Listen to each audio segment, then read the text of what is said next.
Asustados pero con el milagro de salir vivos de un accidente, decenas de personas sobreviven a un aterrizaje de emergencia en el que todo quedó de cabeza.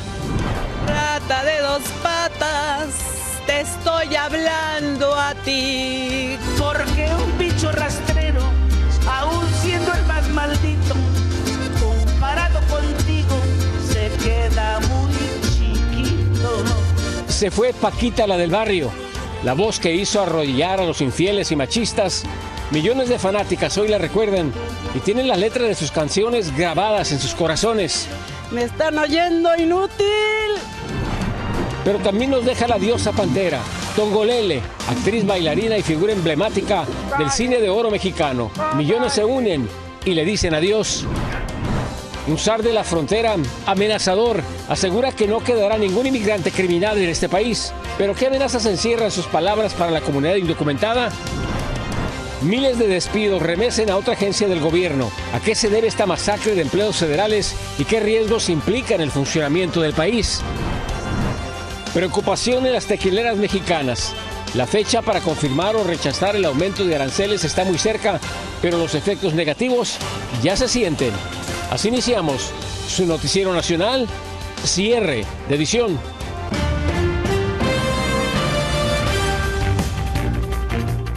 ¿Qué tal? Muy buenas noches, bienvenidos a su noticiero nacional, cierre de edición. Les informa José Armando Ronstadt. Agradecemos, como siempre, su sintonía. Iniciamos con lo siguiente, con un nuevo accidente aéreo, esta vez en Toronto, en Canadá, donde un avión de la compañía Delta sufrió un terrible percance mientras aterrizaba y terminó de cabeza. Las escenas de pasajeros desesperados tratando de abandonar la nave ya le ha dado vuelta al mundo. Abel Álvarez nos tiene los detalles de lo sucedido. Al menos 17 personas resultaron heridas hoy, 2 de ellas en condición crítica, cuando un avión de la aerolínea Delta chocó y terminó sobre el techo al aterrizar en el aeropuerto internacional Pearson de Toronto. De inmediato, las impresionantes imágenes del accidente comenzaron a circular en redes sociales, con videos en los que se ve a los socorristas evacuando de emergencia a los pasajeros y a algunos se les veía caminar desorientados. En otros videos se aprecian los cuantiosos daños con los que terminó la aeronave. Una de sus alas quedó totalmente destrozada y su parte trasera parcialmente partida.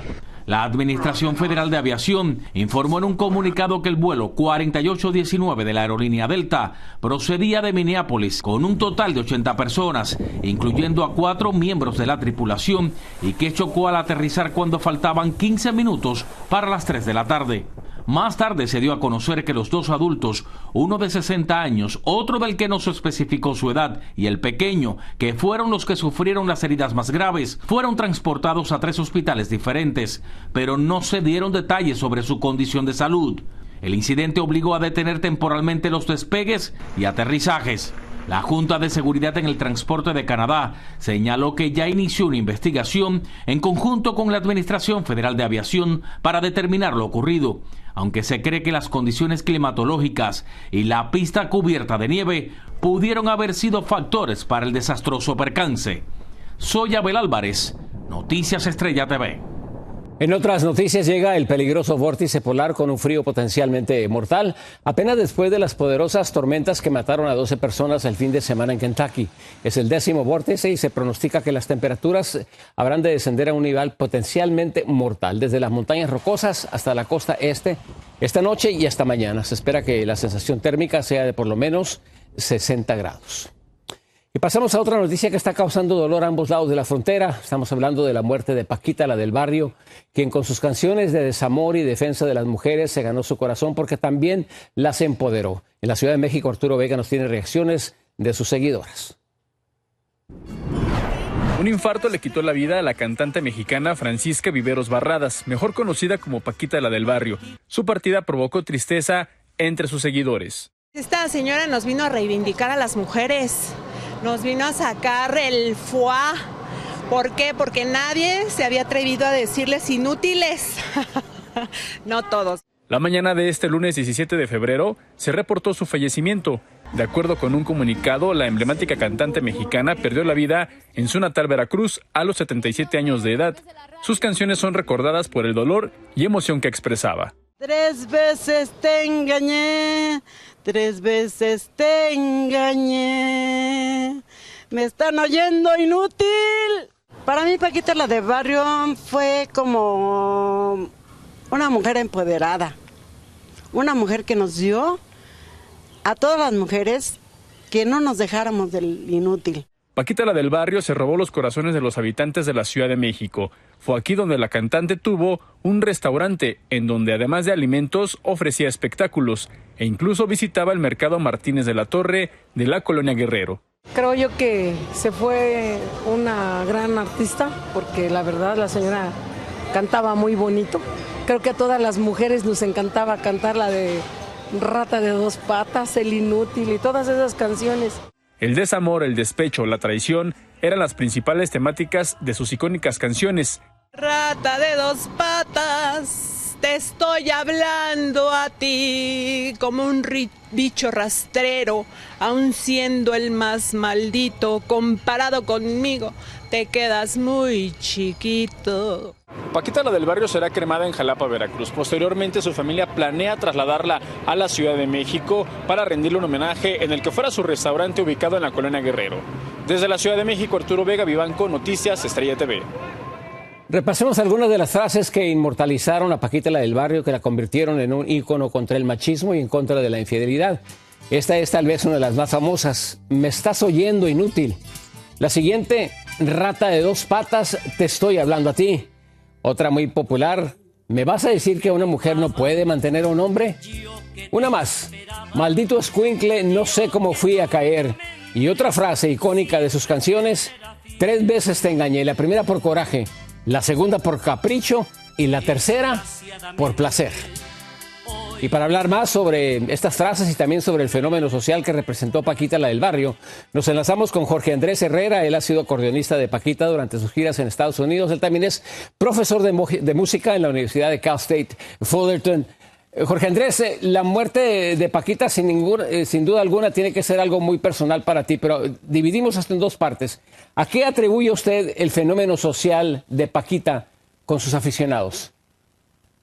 Pues yo creo que ya fue muy impactante porque la historia de la música mexicana se trata de muchas canciones escrito para hombres, porque los hombres eran los cantantes y no habían tantas mujeres. Había Lola Beltrán, había unas otras, pero la mayoría eran hombres. Entonces todas las canciones o la mayoría de las canciones eran para hombres y el gran compositor Eduardo Toscano, el que compuso la canción Rata de 2 patas, pues escribió eso para una mujer que le diga a un hombre pues todas las cosas malas que los hombres le decían a las mujeres. Entonces Paquita, yo creo, como ya han dicho, le dio la voz a muchas mujeres para que luchen por sus vidas y por el amor, ¿verdad? Porque no nomás debería de ser la voz de un hombre que escuchamos, pero también la voz o las voces de las mujeres y cómo se sentían ellas en el amor. Pero Jorge Andrés, los hombres también en los conciertos de Paquita, los hombres cantaban a grito abierto igual que las mujeres, a pesar de que los estaban ofendiendo. Así es, yo estuve con ella, creo unos 10 o 11, 12 años de acordeonista y yo pues veía la audiencia, muchas mujeres jóvenes que llevaban a sus abuelas o a sus mamás, pero también llegaban muchos hombres también.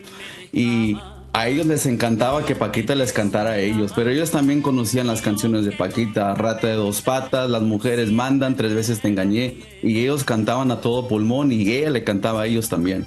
¿Qué tan difícil fue para usted acompañarla en el escenario? Porque me dicen que era muy exigente Paquita en términos musicales.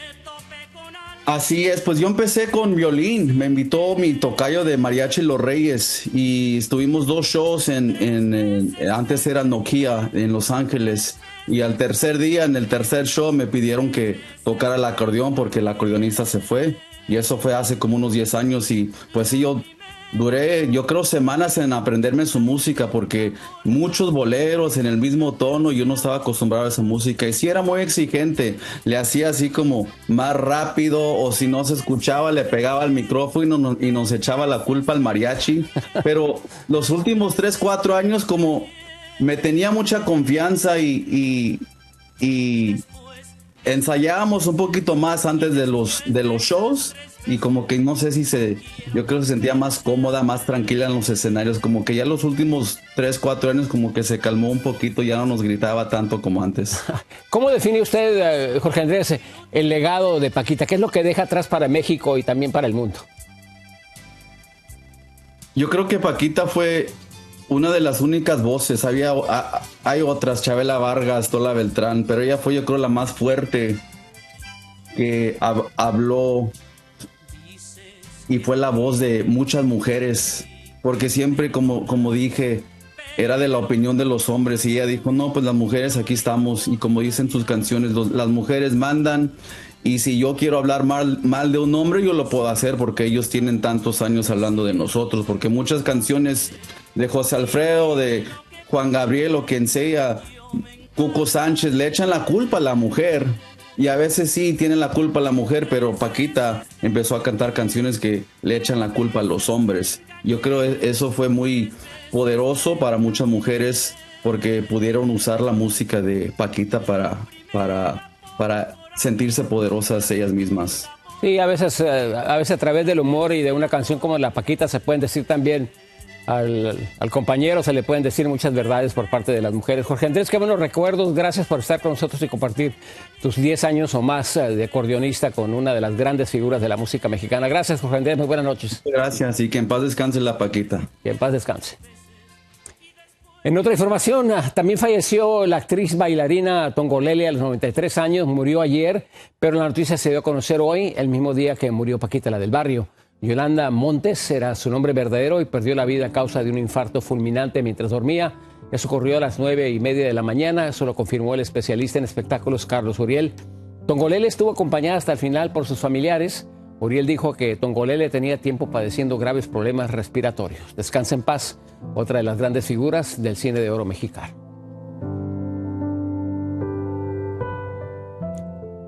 Una breve pausa comercial, regresamos con mucha más información a cierre de edición. Las nuevas amenazas del zar de la frontera se dirigen a los criminales, pero ¿qué efecto tendrán sus palabras en la comunidad indocumentada? Y continúa la ola de despidos en la administración Trump. Las consecuencias podrían ser severas para este país. Regresamos con esto y mucho más en cuestión de minutos. Tom Homan, el zar de la frontera, presume el bajo flujo de migrantes en la frontera y lanza una seria advertencia a los criminales, pero sus palabras también preocupan a miles de indocumentados. Ángela González, desde Nueva York, con la siguiente historia. En las últimas horas, la patrulla fronteriza ha encontrado un total de 229 inmigrantes en la frontera sureste, una cifra bastante menor a los más de 11,000 por día que se registraban con el gobierno anterior, mientras los arrestos de inmigrantes con antecedentes penales en las primeras semanas desde la investidura de Donald Trump aumentó en un 98% según cifras de Fox News. El zar de la frontera, Tom Homan, prometió este lunes no detenerse hasta erradicar a todos los inmigrantes criminales. Pero esto tiene atemorizados a todos con y sin estatus legal, nos dice este abogado de inmigración. Todo el mundo está muy estresado, es una situación bastante compleja y pienso que están logrando su objetivo de crear ese terror, ¿no? Ese es pienso, el objetivo principal. Por eso algo que abran ese centro de detención en Guantánamo es específicamente para crear ese tipo de reacción en el público, ¿no? Y lo están logrando, lastimosamente. Entonces hay que seguir dando la buena pelea. Las cifras de solicitantes de asilo en los centros fronterizos como el de San Diego también están en declive. Y en Nueva York, el alcalde anunció que cerraba 5 centros de asilo debido a la baja cantidad de personas que necesitan esta ayuda, lo que ha sido más difícil para esta pareja de migrantes colombianos que acaban de llegar a la ciudad. Nosotros llevamos aquí 20 días. Entonces nos cogió esto, la verdad nos cogió duro. La necesidad de los migrantes es ahora asistencia legal y necesidad de representación, además de apoyo de servicios sociales que poco a poco también se han ido recortando. Ante el actual clima migratorio, activistas y políticos demócratas temen también por el futuro de la población migrante, ya que una vez sean deportados, es muy poco o nada lo que se puede hacer para pelear por sus derechos. Desde Nueva York, Ángela González, Noticias Estrella TV. La administración del presidente Donald Trump realizó cientos de despidos el día de hoy. Estos se sumaron a los miles que ya se hicieron en distintas agencias del gobierno. Pero, ¿cuál podría ser el efecto de esas drásticas acciones para el país? Nuestro corresponsal Alfredo Miranda nos lo explica. Más de 400 empleados de la Administración Federal de Aviación y cerca de 1.300 de los Centros para la Prevención y Control de Enfermedades fueron despedidos en el más reciente golpe de la administración Trump en su cruzada por la reducción de empleados federales ejecutada por el nuevo Departamento de Eficiencia Gubernamental al mando de Elon Musk. La cascada de despidos masivos de todas las dependencias tiene dos propósitos. Primero que nada, sustituir a todos los servidores públicos para tener una burocracia que sea totalmente obediente y que no objete ninguna de sus decisiones. El número de empleados cesados en esta primera ola de despidos superaría los 13,000. El blanco del gobierno sería el despido de funcionarios que no superan el primer año de haber sido contratados en todos los niveles del gobierno federal, los mismos que llegarían a cerca de 220,000. En términos gráficos, se traduciría en una verdadera masacre blanca o sangría gubernamental de empleados federales. Hasta el momento, estas son las instancias del gobierno federal que han sido sujetos de despido. 2.300 empleados de la Oficina de Gestión de Personal, Departamento de Asuntos de Veteranos, 1.000 empleados, Agencia de Protección Medioambiental, EPA, 400 empleados, Departamento de Salud y Servicios Humanos, 5.200 empleados, además de 1.300 de la Agencia de Control y Prevención de Enfermedades, Departamento de Agricultura, 2.400 empleados y otros 400 de la Administración Federal de Aviación. Los despidos incluso han llegado a niveles muy sensibles sin tener en cuenta los riesgos que ello implica. El personal encargado de la supervisión y manejo de los silos nucleares y del arsenal nuclear de Estados Unidos han sido despedidos como si fueran empleados de cualquier otra dependencia, y con esto no se dan cuenta de que han puesto en riesgo la seguridad nacional. Las acciones del presidente en materia de política doméstica, a poco de cumplirse el primer mes de su administración, ratifican su condición de operador de los planes descritos en el proyecto 2025. La respuesta de la sociedad civil se vio hoy frente al Capitolio, donde miles de manifestantes expresaron su rechazo a los despidos de empleados federales. Alfredo Miranda, Noticias Estrella TV. Preste mucha atención a lo siguiente. Si recibe un mensaje de texto notificándole que el Departamento de Recaudación de Impuestos, el IRS, tiene un cheque de estímulo de $1,400 para usted, tenga cuidado porque podría tratarse de una estafa. Son delincuentes haciéndose pasar por personal de la agencia federal para robarle su información personal. El IRS sí anunció que habrá de enviar cheques de estímulo, pero son automáticos. El IRS nunca envía mensajes de texto. Vamos a un corte comercial, regresamos con más información. Sigan con nosotros. Las amenazas de los aranceles preocupan a las tequileras mexicanas. Por ahora el susto no se lo quitan ni con un buen tequila. Le explicamos. El gobierno de México comienza a prepararse para negociar con el presidente Donald Trump el tema de los aranceles. Altos funcionarios presentaron a sus homónimos estadounidenses los resultados del combate al tráfico de fentanilo y el freno al flujo de migrantes. Vicente Calderón con más detalles desde la frontera.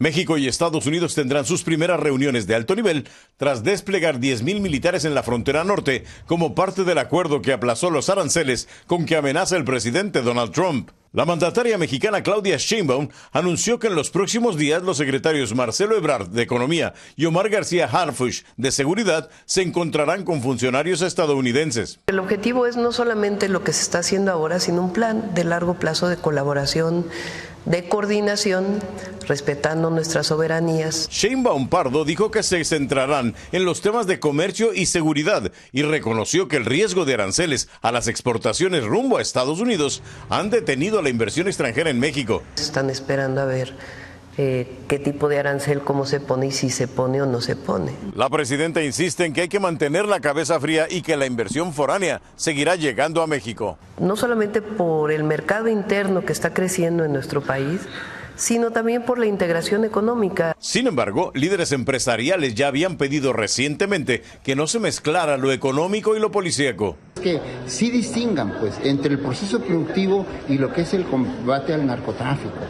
O sea, son dos cosas distintas. Otros sectores también piden un cambio en cómo se aborda el problema migratorio. Y hablamos ya en esa cantidad de más de 2 años y medio, pues de miles de mexicanos que han sido desplazados de forma forzada para buscar la protección precisamente al gobierno estadounidense. Los activistas consideran que hasta ahora han puesto más atención en los migrantes extranjeros que en los nacionales forzados a huir de la violencia. En Tijuana, Vicente Calderón, Noticias Estrella TV. Y preocupa a las grandes tequileras de México la amenaza del aumento precisamente de aranceles. El presidente Donald Trump podría ordenar un 25% de incremento en pocos días, lo que sería un duro golpe para esas compañías, pero también para el bolsillo de los estadounidenses. El tequila mexicano es tan popular en este país que supera las ventas del whisky. Sin embargo, las tequileras se encuentran en problemas ya que el posible aumento de aranceles perjudica su planeación y por ahora la producción se ha visto también muy afectada. Y el gobierno mexicano advierte a Google que defenderá el nombre del Golfo de México. La presidenta Claudia Sheinbaum amenaza con llevar al gigante de la Internet a corte porque dice que renombrar el Golfo es incorrecto y que el decreto de parte de Donald Trump solo cambia en la plataforma continental de Estados Unidos, que es solamente de 22 millas náuticas, pero no en todo el Golfo. Muchísimas gracias por acompañarnos. Yo soy José Armando Ronza. Los esperamos mañana en su Noticiero Nacional, cierre de edición.